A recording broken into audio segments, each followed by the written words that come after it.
You know, there are American heroes who don't like this idea. Neil Armstrong, Gene Cernan have both testified against commercial spaceflight and the way that you're developing it, and I wonder what you think of that. I was very sad to see that, because those guys are, those guys are heroes of mine, so it's really tough. You know, I wish they would come and visit and see the hardware that we're doing here. And I think that would change their mind. They inspired you to do this, didn't they? Yes. And to see them casting stones in your direction. It's difficult. Did you expect them to cheer you on? Certainly hoping they would. What are you trying to prove to them? What I'm trying to do is to make a significant difference in spaceflight and help make spaceflight accessible to almost anyone. One of the most difficult choices I've ever faced in life was in 2008. I think I had maybe $30 million left, or $30 or $40 million left in 2008. I had two choices. I could put it all into one company, and then the other company would definitely die, or split it between the two companies. But if I split it between the two companies, then both might die.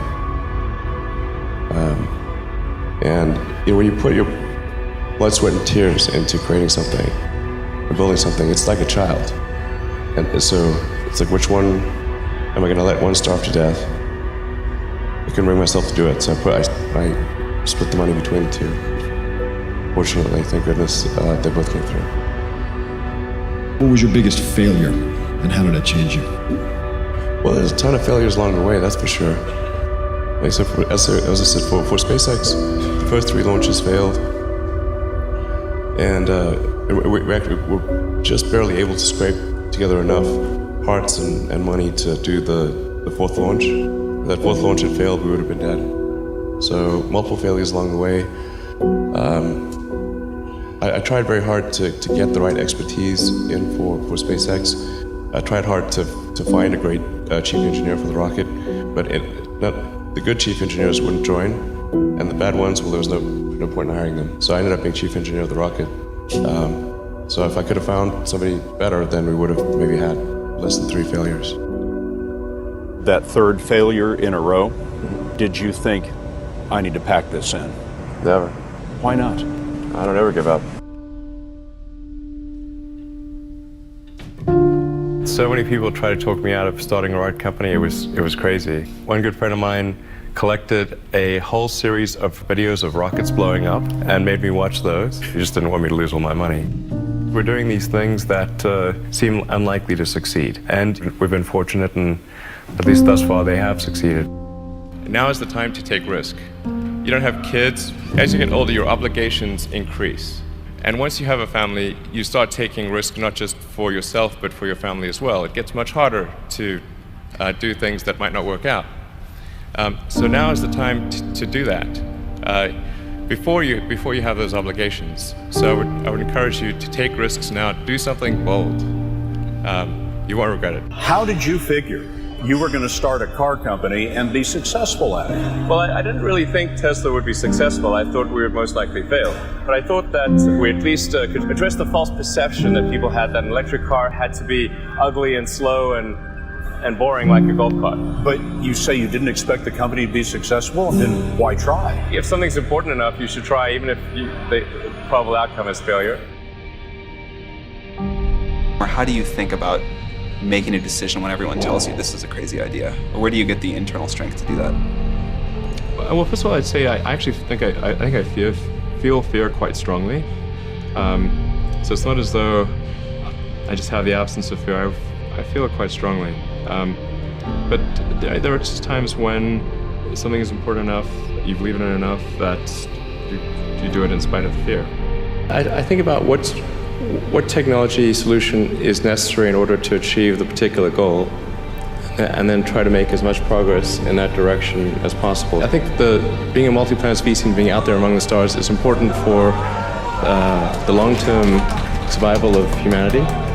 And that's one reason. But then the part that I find personally most motivating is that it creates a sense of adventure, and it makes people excited about the future. If you consider two futures, one where we are forever confined to Earth until eventually something terrible happens, or another future where we are out there on many planets, maybe even going beyond the solar system, I think that second version is incredibly exciting and inspiring, and there need to be reasons to get up in the morning. Life can't just be about solving problems. Otherwise, what's the point? There's got to be things that people find inspiring and make life worth living. When my brother and I were starting our first company, instead of getting an apartment, we just rented a small office and we slept on the couch. And we showered at the YMCA, and we're so hot up we had one computer, so the website was up during the day, and I was coding at night, 7 days a week, all the time. And I sort of briefly had a girlfriend in that period, and in order to be with me, she had to sleep in the office. So work hard, like every waking hour. That's the thing I would say, particularly if you're starting a company. Whatever area that you get into, given that even if you're the best, there's always a chance of failure. So I think it's important that you really like whatever you're doing. If you don't like it, life is too short. If you like what you're doing, you think about it even when you're not working. It's something that your mind is drawn to. And if you don't like it, you just really can't make it work, I think.